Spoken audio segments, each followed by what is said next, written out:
Hey there, I'm Fort Hatchett with your top stories from ABC15 Arizona. Developing tonight, a woman's been hospitalized after a stabbing. This happening late last night near 24th Street and Broadway. Police say they learned the suspect had robbed that woman at knife point, though she is expected to survive. The suspect has been arrested in this case. And a woman is in critical condition after she was shot late last night in Chandler. This happened near the Loop 202 and Price Road.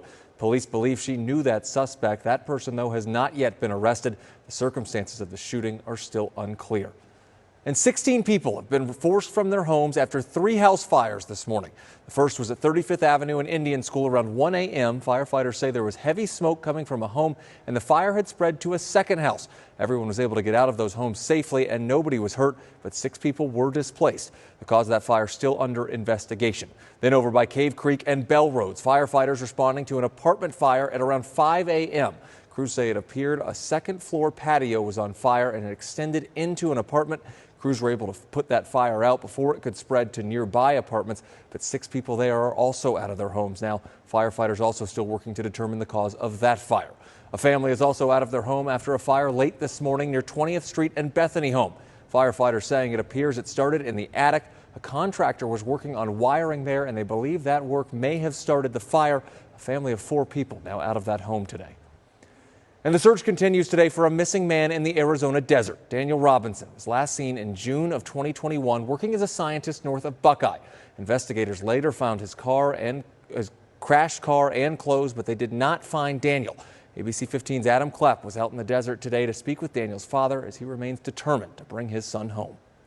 I really appreciate it from the bottom of my heart. This is David Robinson addressing the crowd of volunteers here to help him look for his son, Daniel. And we're definitely trying to make sure we are covering these areas where we have these leads that can probably hopefully yield some results. Many of the volunteers have searched with David before, hoping this time the search will lead to closure. I hope that David can get some answers, whatever that is for him. Just out here to support him in any way that we can. Nearly 4 years after Daniel's disappearance, the searches now are different than when they first started. We're not out here looking for Daniel running around, but we're looking for remains.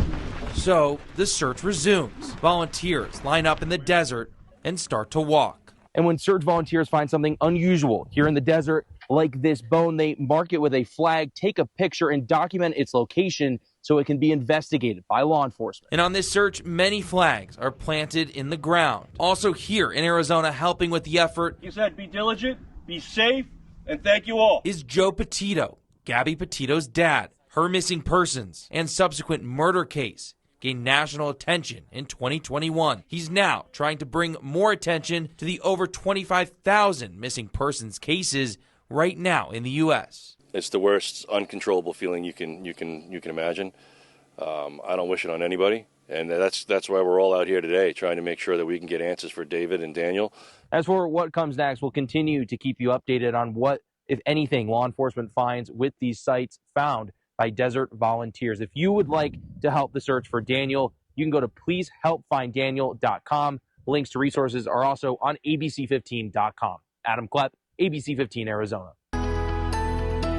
Tracking your most accurate forecast, I'm meteorologist Justin Hobbs. Shaping up for a mild night here across the valley, down into the 70s. Meanwhile, western Arizona getting into those upper 60s. Along the rim, 40s from Payson all the way to Show Low, Flagstaff coming in around 36 degrees. Hey, tomorrow we begin our drop-off in our temperatures. No more record territory for now as we get into the next couple of days. But keep in mind, these temperatures are still about 10 degrees above average. 94 for us tomorrow here in the city. Mid-90s there over in western Arizona. The high country getting in those 60s, 70s, and even up to 82 degrees in Sedona. So we'll start our morning off very mild here in the valley, upper 60s, low 70s, quickly warming up into the 80s by 9, upper 80s by noon, and then climbing up to 94. Now, we will be dealing with some of that cloud coverage as we head into our day tomorrow, mostly cloudy through the afternoon. And make sure to put on that sunscreen. Even though it's cloudy, you can still burn in as quick as 30 minutes. Our temperatures back off for the rest of the week. We'll still be in the mid-90s through the midweek, but by the second half, we're back into the 80s with a couple rain and snow chances across the high country.